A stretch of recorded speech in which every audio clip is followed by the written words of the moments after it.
Hello. Most of you are probably not familiar with me, so today I'd like to share with you 10 things you didn't know about me. 1. I was born Samuel Park, but my parents always called me Minu, so at school that's what they called me, or something like that. Never quite Minu, usually Minu or Minwoo. I hated it when kids called me Mean Woo, or worse, Min Poo, too. In a miraculous series of victories at the 2002 World Cup, South Korea made it to the semifinals. I was 8 at the time. I never visited Korea before, but I remember cheering so hard. I don't know why, but I really wanted them to win. 3. When I was 9, one of the older girls on my swim team noticed that when my wet hair plastered my face and covered my eyes, I looked like the boy from The Grudge. She had just compared me to a small Japanese demon child. 4. I used to not like traditional Korean food. Rice and jjigae and kimchi again?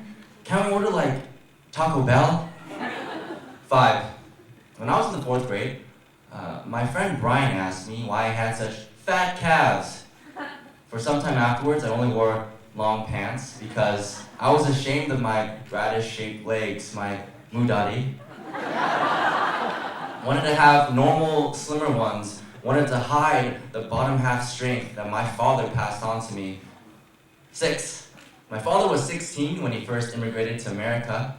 During lunch on the first day of high school, he picked up a sandwich in a clear cup, holding some kind of hard soup. See, he held it up to the light, and it wiggled translucent. My father had never seen Jell-O before. 7. Senior year of college, I'm in an elevator with my Chinese-American friend, Zach.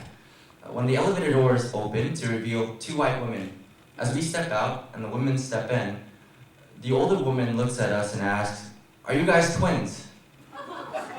And in the confusing heat of the moment, I don't know what to say, but I am an English major, so I put my wits together and retorted, "Why? Because we're Asian?"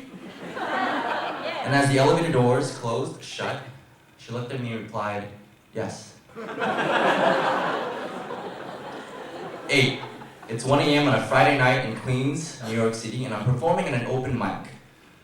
I perform my piece, and the stand-up comic after me comes up and opens up his set with the joke, "Of all the things I expected to see tonight, I did not expect to see a Chinese poet." 9. People ask me, "So are you North Korean or are you South Korean?" To which I respond, "Neither. I'm West Korean." 10.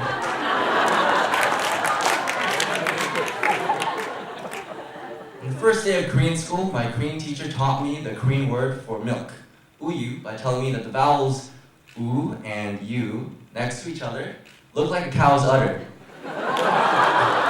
To this day, that is how I remember the vowels u and u. 10.